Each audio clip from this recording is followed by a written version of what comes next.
Hello and welcome to this new episode of Christine Means Business. And today we're going to talk about investing. So now I'm very much aware that this is a topic that has been talked about a lot, especially when you are in the online world and it's about reading sales pages. And there's a couple of things that I'm so over with. One is the six figures, the seven figures that you need to invest in order to be successful, and that's just being the only thing.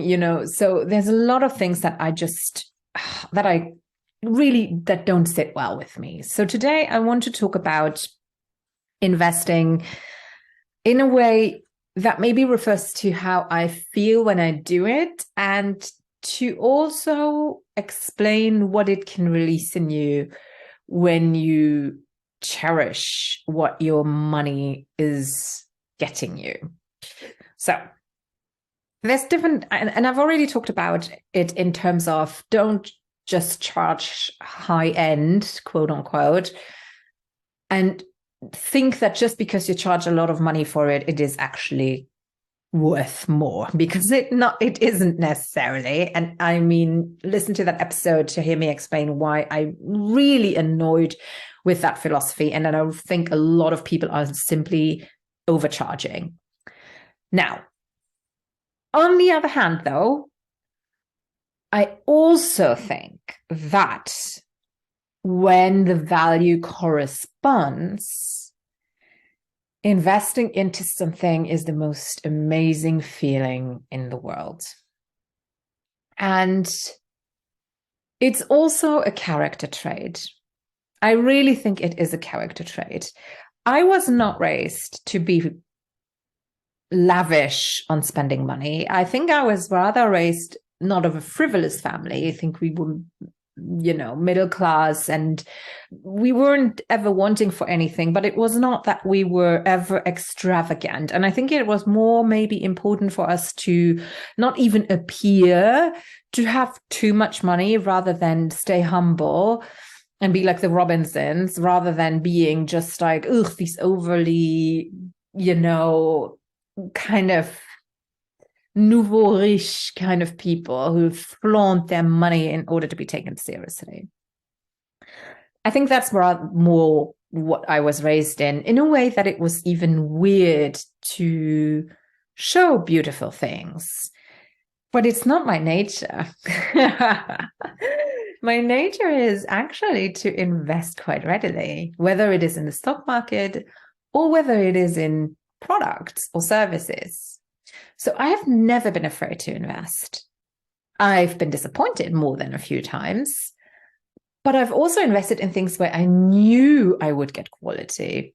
And you know that I refer back to my favorite brand that I'm very faithful to, which is Hermes. And there's different reasons. First of all, it's still a family business. It's been going on for years and years, and it's always been high quality. They started out in equestrian products, and even today they still sell saddles, jumping saddles and dressage saddles that are absolutely pristine.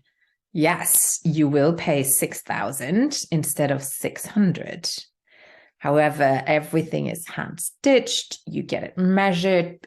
Everything is, nowadays you get a lot of sizing, like private bespoke sizing, but there's just a craft to it. There's history. There is prime product materials to it.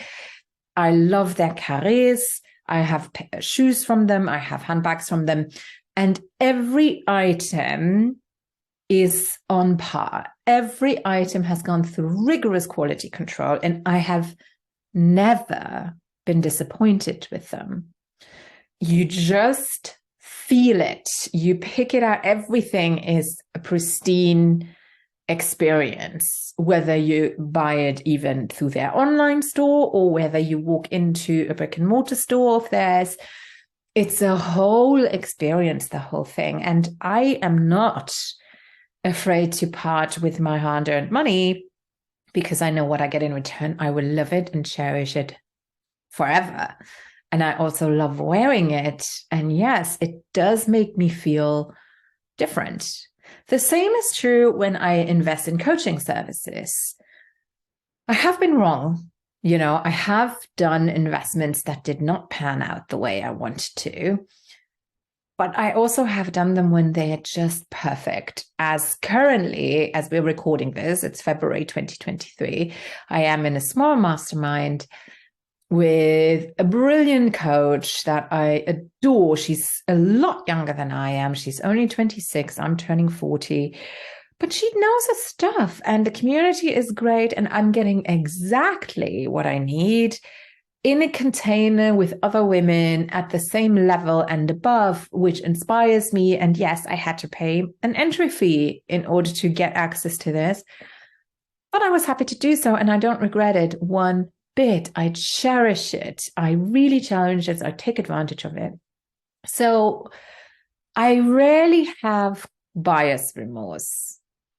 I only have that when it turns out that the deliverables weren't delivered. And whereas in the past, I might not have said something, now I do. Now, when I am in a service and it is not delivered, I am speaking up. I will make an official report or like an official claim. And if nothing happens, I go to Google and I leave my review there. Because I cherish the exchange of money. I cherish the money that I'm getting from my clients. And I also understand what it means to part with that money. And so I know what you can get for it.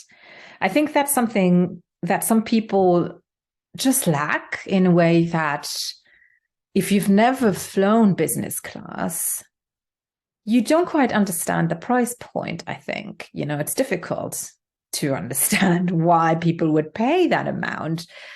But when you fly it, it's like, of course, yeah. And if you've never stayed in a 5-star hotel, it's difficult to understand the price points. And it's also difficult to understand the different levels of expectations people can have, I feel. My levels are high because I know what my money gets me all over the world in terms of highest quality of food. I am a foodie. We go to Michelin restaurants all the time.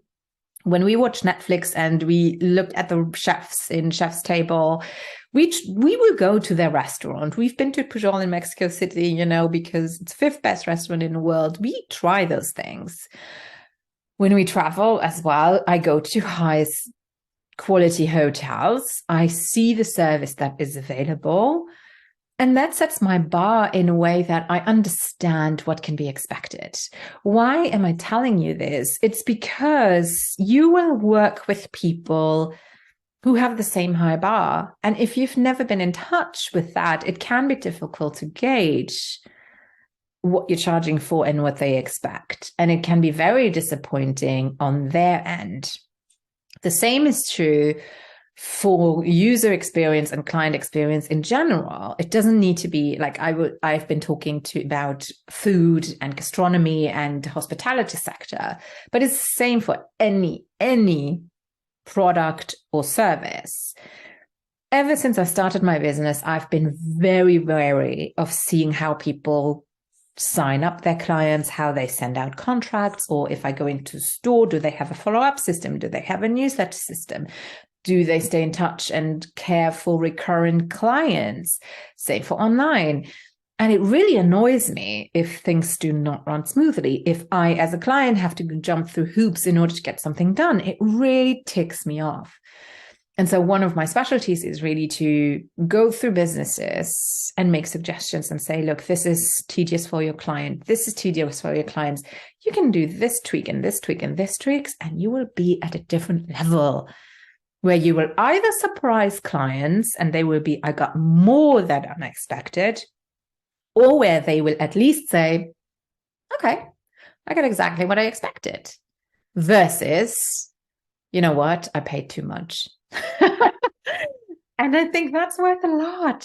It's worth a lot. So this is to say that it's a strength of mine, and I think you have to be aware of this, and it's fine. I don't expect everyone now to go into Michelin restaurants and to book their next flight business class. But at least be aware then that there is something you don't know. And the most dangerous state is you don't know what you don't know and you're fine with it. That doesn't mean that you need to be saying, I don't want to. I mean, if you're a business owner, I honestly think if you want the best for your clients, you cannot be in a mindset that I don't care what others are doing and I don't even want to know what else is out there. I think it is always healthy to gauge where you are in the playing field, because other people will know, I promise you. And some, the thing you can gain from it is just to surprise even more, or at least to meet expectations. But otherwise, you risk to disappoint. I hope that makes sense in some way, right? So I love to work with clients who either have the same expectations I have because we play in the same field, we have the same experiences, or the very least is that they are happy that I do bring this to the table, because not every consultant or coach does. And they know that I can say, your service is missing this, this, this, and this, because I've seen it somewhere else and I know what is possible and I'm inspired by those things. So I think this is important. And it doesn't mean that, and it's also fine if you say, I don't have those experiences, but then know that and just know where you are at. And again, this might be something, and I know that I can come across as opinionated and arrogant in that way, but you know what? I see it as a bonus for my clients, that I have had those experiences and that I can have them benefit from them. Because also for me, this is important. When I work with someone, when I spend my money, I have those expectations because of what I've experienced.